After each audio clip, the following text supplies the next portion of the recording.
ಕಾರಣವನ್ನಾದರೂ ತಿಳಿಸುವೆಯಾ ಗೆಳೆಯ? ನಾನು ನಿನಗೆ ಮಾಡಿದ ದ್ರೋಹವಾದರೂ ಏನು? ಹೀಗೆ ಹೇಳದೆ ಕೇಳದೆ ಮರೆಯಾಗಿ ಹೋದರೆ ಈ ಹೆಣ್ಣಿನ ಅಂತರಾಳಕ್ಕೆ ಆಗುವ ನೋವನ್ನು ಸಹಿಸಿಕೊಳ್ಳಲು ಸಾಧ್ಯವೇ? ಗೊತ್ತಾ, ನೀನು ನನಗೋಸ್ಕರ ಮೊದಲು ಉಡುಗೊರೆಯಾಗಿ ತಂದಿದ್ದ ಆ ಡ್ರೆಸ್ ಇಂದಿಗೂ ನನ್ನ ಹತ್ರ ಇದೆ.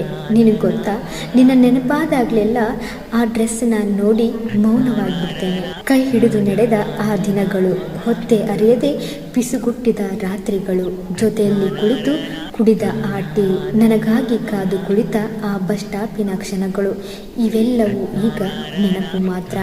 ನೀನು ನನ್ನ ದೇಹವನ್ನು ಮುಟ್ಟದೆ ಅಮರ ಪ್ರೇಮಿಯಾದೆ. ಆದರೆ ನಾನು ನನ್ನನ್ನು ರಕ್ಷಿಸಿಕೊಳ್ಳಲು ಹೋಗಿ ಹೃದಯದಲ್ಲಿ ಬೆತ್ತಲೆಯಾದೆ. ಎಷ್ಟು ವಿಚಿತ್ರ ಅಲ್ವೇ? ಪ್ರತಿದಿನ ನನ್ನ ಹಿಂದೆ ಪ್ರೀತಿಸು ಪ್ರೀತಿಸು ಎಂದು ನೀನು ಕಾಡುತ್ತಿದ್ದ ಆ ದಿನಗಳನ್ನು ನೆನೆದರೆ ಇಂದಿಗೂ ಕಣ್ಣಂಚಲಿ ಕಣ್ಣೀರು ಜಿನುಗುತ್ತದೆ. ಅಂದು ನೀನು ಹಾಗೆ ಕಾಡುತ್ತಿದ್ದಾಗ ನನಗೆ ಒಳಗೊಳಗೆ ತುಂಬ ಖುಷಿ ಆಗ್ತಾ ಇತ್ತು. ಆದರೆ ಎದುರಿಗೆ ತೋರಿಸಿಕೊಳ್ಳದೆ ನಿನ್ನನ್ನು ಸತಾಯಿಸ್ತಾ ಇದ್ದೆ. ನಿನ್ನ ಬಾಡಿದ ಮುಖ ನೋಡಿದಾಗ ನನಗೆ ಎಲ್ಲಿಲ್ಲದ ಸಂತೋಷ.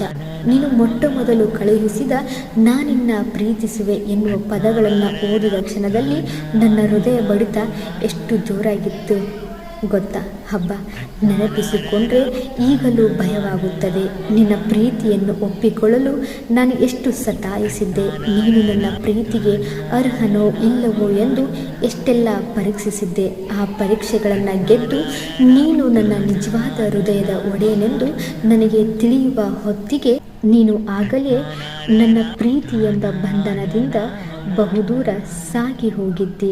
ನೀನು ದೂರವಾದದ್ದು ನನಗೆ ಇಂದಿಗೂ ಬೇಜಾರಿಲ್ಲ. ಆದರೆ ಕಾರಣವನ್ನೇ ತಿಳಿಸದೆ ನನ್ನನ್ನು ಕಡೆಗಣಿಸಿ ಹೋದೆಯಲ್ಲ, ಅದೇ ಇಂದಿಗೂ ಕಣ್ಣೀರು ತರಿಸುತ್ತದೆ. ನೀನು ನನ್ನನ್ನು ನೆನಪಿಸಿಕೊಳ್ಳುತ್ತೀಯೋ ಇಲ್ಲವೋ ಗೊತ್ತಿಲ್ಲ, ಆದರೆ ನಾನು ನಿನ್ನನ್ನು ನೆನೆಯದ ದಿನಗಳೇ ಇಲ್ಲ. ಮುಂದಿನ ಜನ್ಮ ಹೊಂದಿದ್ದರೆ ಮತ್ತೆ ನಿನ್ನವಳಾಗಿ ಜನಿಸಿ ಬರುವೆ. ಆ ದಿನ ನಿನ್ನ ಕಾಡಿಸುವ ಯೋಚನೆಯನ್ನು ಬಿಟ್ಟು ನಿನ್ನ ಹತ್ತಿರ ನಾನೇ ಸುಳಿವೆ. ಧನ್ಯವಾದಗಳು.